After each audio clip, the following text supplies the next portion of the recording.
Daybreak is all local, all morning, and every Saturday, we highlight a local company together with our partners at Indiana Grown. Today, I'm joined by Fischer Farms, a father and son team here.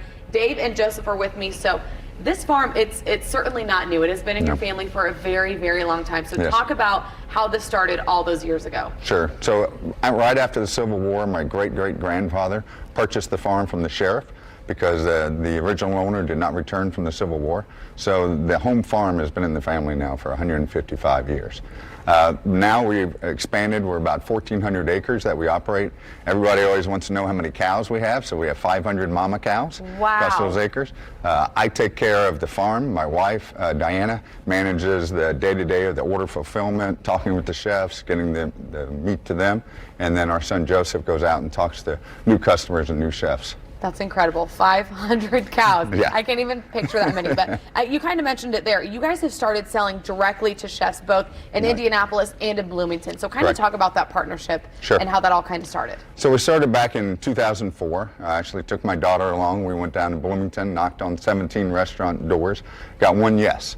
And that was David Talent. And David Talent's still a customer of ours, a really good chef. He introduced us to some chefs in Indianapolis, Greg Hardesty, Ryan Nelson, Leighton Roberts, I'll probably forget 5 or 6 of them, Tyler Harold and so forth. But these chefs really worked with us, and I did all the delivering early on.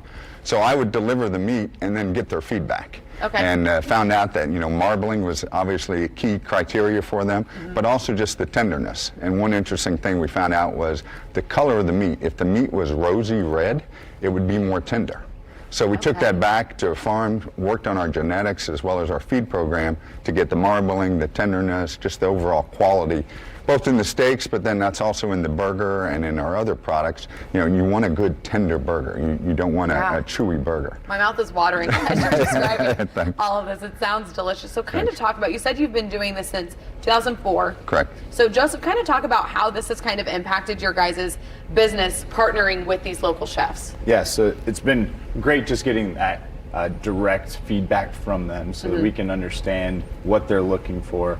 And it comes down to not only the tenderness and the marbling that my dad just talked about, but also the custom cuts and being able to cater to their needs in the restaurant world so that they can have something they can be proud of on their menu, but also taste good and something they can talk about being local and natural as well. Got it. And you guys, I mean, we said that you started with beef, but there's more than just beef here. So kind of talk about all the other things that you sell here quickly. Yeah, exactly. So during those conversations with those chefs, they start asking, we really like your beef, but can you get us pork? Other farmers, right? And so that's when we started working with our neighbors because they were the pork experts. And so we started talking to them about what they needed to be all natural and so that we can get that through the same pipelines to the different customers. Wow, that's awesome. So where can people buy Fischer Farms meat, beef, all of that? So there's a few retail outlets here in Indianapolis and really across the state. Georgetown, Gusta Market, Hayloft, and a variety of other places, Market District and Needlers. But you can also purchase our meat online. So you can go to ffnatural.com and you can handpick which cuts you want, and we will cut those fresh and deliver to either pickup locations throughout the state, or we can actually do FedEx home delivery as of a few weeks ago. Awesome. Well, that is exciting. So, hey, if you are doing a cookout this Labor Day weekend, I know a lot of people have plans to be outdoors. Make sure you go, maybe get some farm fresh meat. Marcus, it's definitely going to be wonderful weather to do that this weekend. I was going to say, there's probably going to be a lot of beef on the grill this weekend. It's going to be some good weather for it here on this Labor Day weekend. Beautiful weather here this morning.